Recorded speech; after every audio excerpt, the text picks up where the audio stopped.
Inclusive, doutora, quem pode resolver essa situação é o presidente Lula, por isso eu vou te pedir licença para a gente ir ao vivo, direto ao Rio de Janeiro, que nesse momento o presidente está participando do encerramento da cúpula do G20 Social.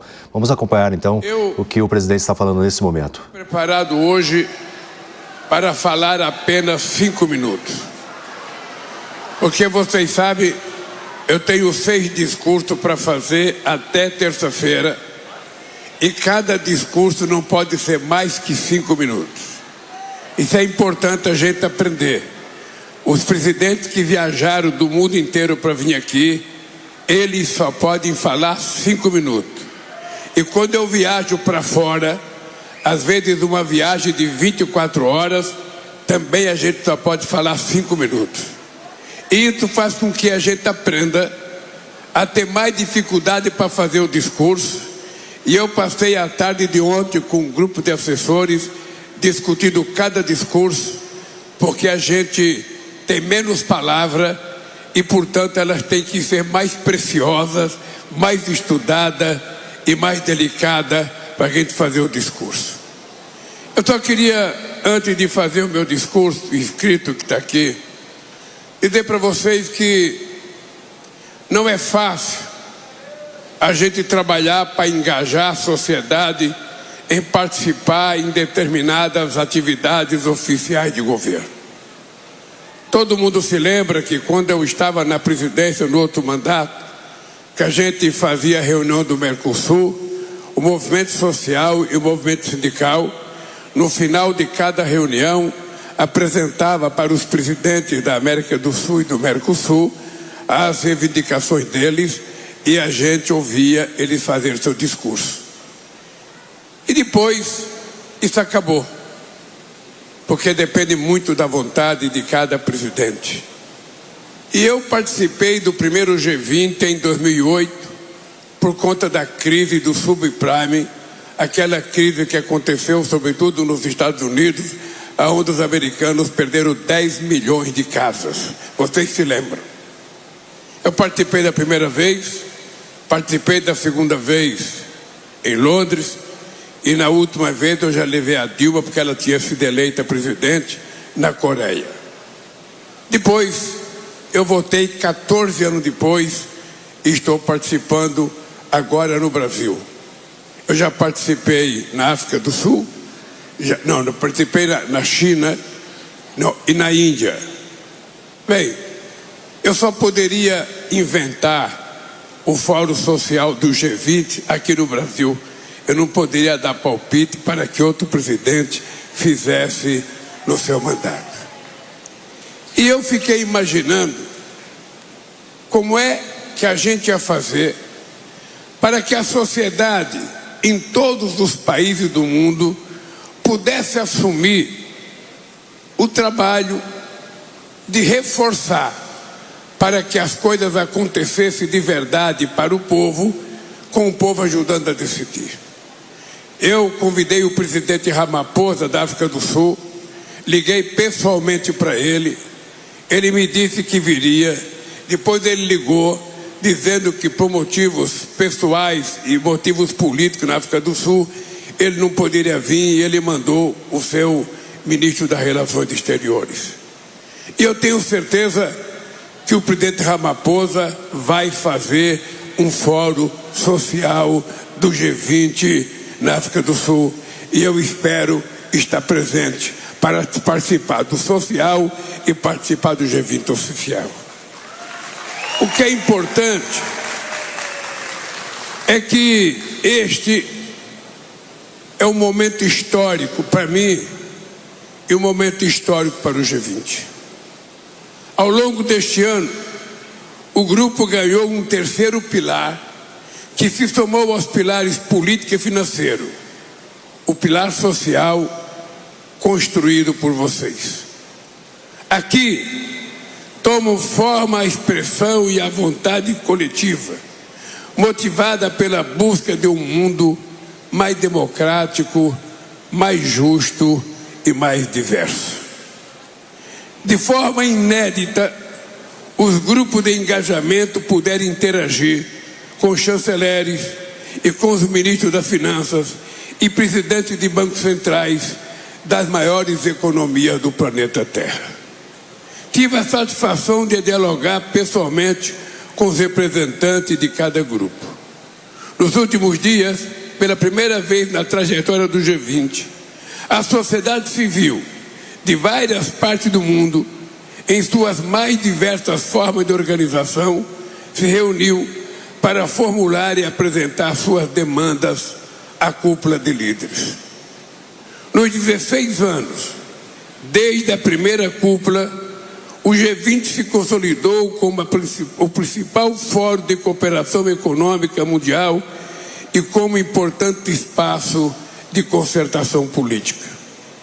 Mas a economia e a política internacional não são monopólio de especialistas e nem de burocratas. Elas não estão só nos escritórios da Bolsa de Nova York ou na Bolsa de São Paulo, nem só nos gabinetes de Washington, Pequim, Bruxelas ou Brasília. Elas fazem parte do dia a dia de cada um de nós, alargando ou estreitando as nossas possibilidades. Os membros do G20 têm o poder e a responsabilidade de fazer a diferença para muita gente. Para as mulheres, ao fomentar o empreendedorismo e a autonomia econômica feminina, como fez o grupo de trabalho sobre empoderamento. Para os povos tradicionais e indígenas, ao promover os produtos da biodiversidade, como fez a iniciativa sobre a bioeconomia. Para os afrodescendentes, ao adotar o Objetivo de Desenvolvimento Sustentável 18, sobre igualdade racial, como fez o grupo de trabalho sobre desenvolvimento. Para o planeta, ao incentivar a ambição climática em linha com o objetivo de limitar o aquecimento global a 1,5 graus, como fez a Força Tarefa do Clima. Nada disso teria sido possível sem a contribuição de todos vocês que estão aqui hoje.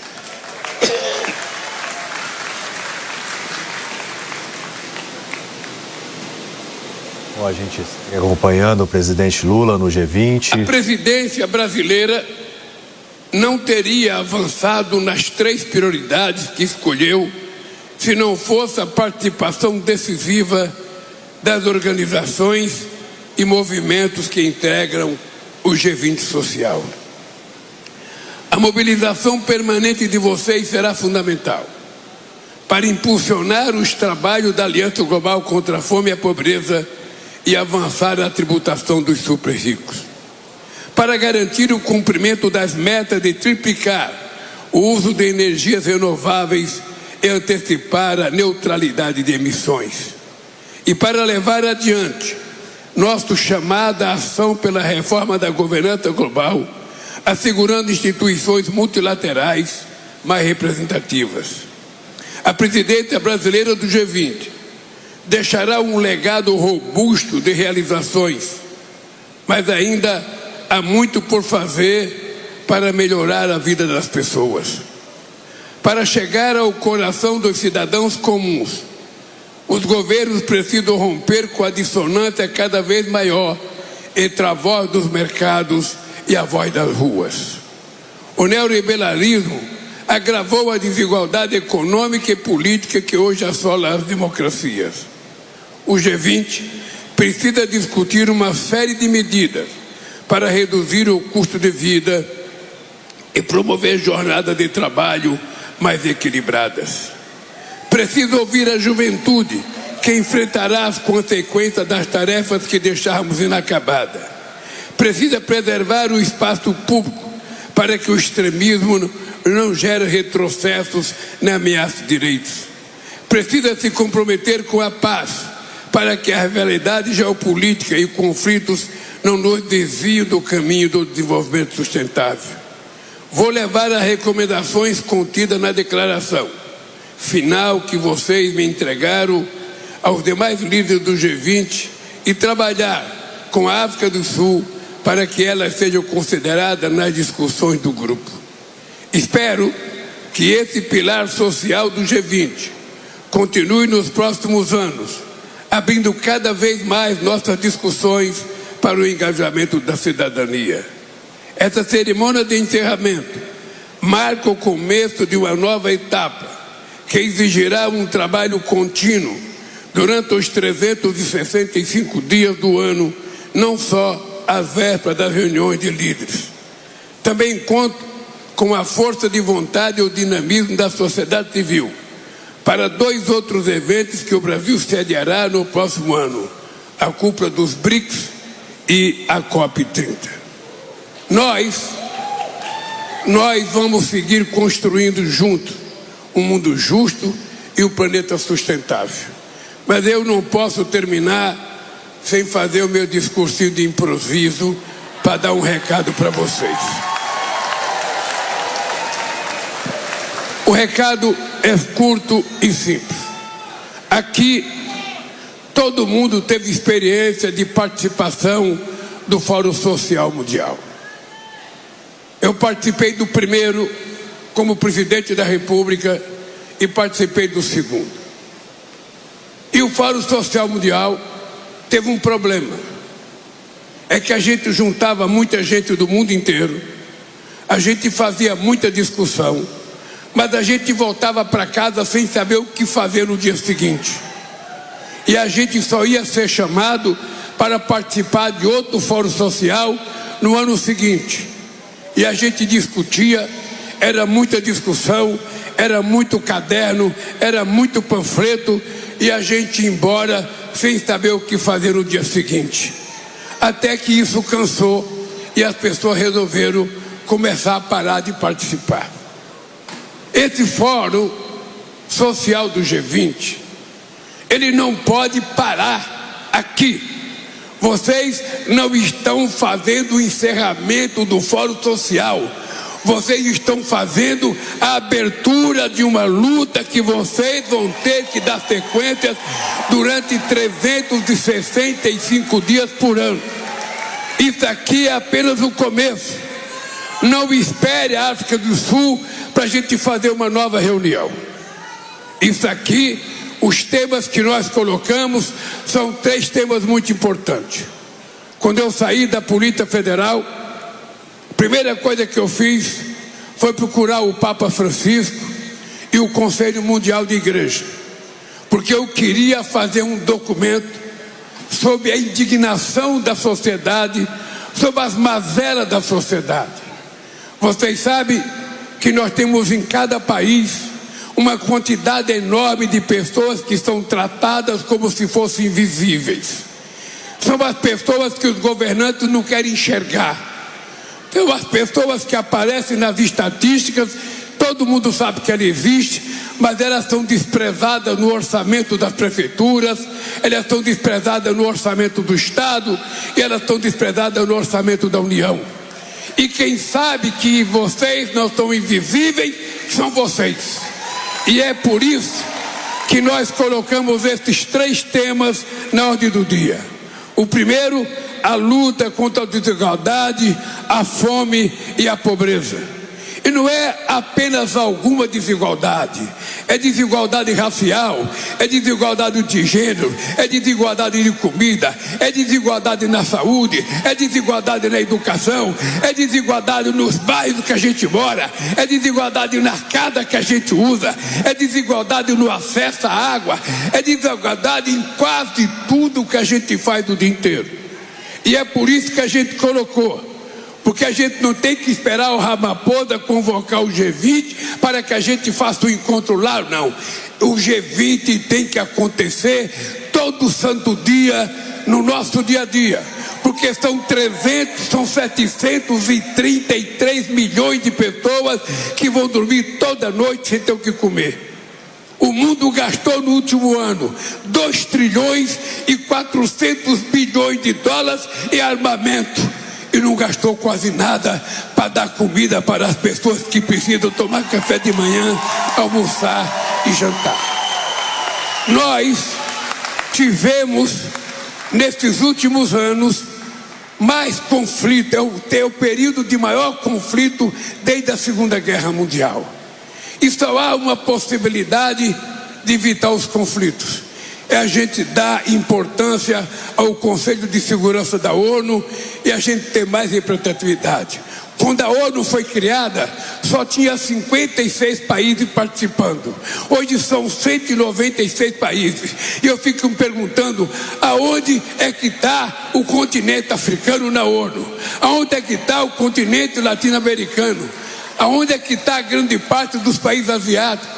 Onde é que está países importantes? Só o Egito são 106 milhões de habitantes, a Etiópia 126 milhões de habitantes, a Argélia 216 milhões de habitantes, mais a África do Sul, mais o Brasil 200 milhões de habitantes, mais o México mais de 100 milhões de habitantes, mais a Alemanha, mais a Índia. Aonde que esses países estão que eles não participam do Conselho de Segurança Nacional para tomar decisões coletivas e ajudar a gente a implantar as coisas que temos que implantar? É por isso que nós temos que ter claro que essa luta é a luta do dia a dia. A questão do clima não é mais uma questão da Marina Silva, do meio ambiente, não é mais uma questão dos estudantes da USP. A questão climática é uma questão que a gente está vendo acontecer no nosso quintal, na nossa rua, no nosso bairro. Esses dias eu vi neve na Arábia Saudita. Esses dias eu fui no Pantanal, no nosso deserto. Estes dias a gente viu a enchente do Rio Grande do Sul, a gente viu o que está acontecendo em Valência agora na Espanha, a gente viu o que aconteceu na Alemanha, na Itália. O clima está mudando e se tem um responsável que se chama ser humano. Nós somos responsáveis com a única casa que a gente tem, que é o planeta Terra. Então essa luta que a gente tem que fazer é uma luta do dia a dia nosso. É importante, o companheiro Márcio, eu sou muito agradecido pelo sucesso do G20, mas é preciso ter uma programação. É preciso ter uma programação. O que a gente vai fazer no mês de janeiro? O que a gente vai fazer no mês de fevereiro? O que a gente vai fazer no mês de março, no mês de maio? Nós precisamos programar para que a gente possa começar a transformar em política as coisas que a gente acerta. Eu dizia que a gente só ia acabar com a fome o dia que a gente transformasse a fome num assunto político. Enquanto ela for apenas um assunto social, ela não será tratada como respeito. É preciso a gente assumir responsabilidade. E é isso que eu vou tentar fazer ao entregar esse documento para os países que estão aí. É verdade que os países que estão aí representam 85% do PIB mundial, representa quase 80% do comércio e representa praticamente quase 2/3 da população mundial. Então, a gente pode fazer a diferença. A gente pode fazer a diferença. Mas se a gente, enquanto dirigente, não assumir, vocês é que tem que fazer a diferença. Gritem, protestem, reivindiquem, porque senão as coisas não acontecem. E aqui eu quero terminar com o Pedro Eduardo Paes. Eu não sei se o G20, se o BRIC vai ser feito aqui. Agora isso vai depender da avaliação que vocês fizerem. Se o Rio de Janeiro tratou vocês bem, se vocês comeram bem, se vocês dormiram bem. Aí a fala bem, do presidente Lula no encontro do G20.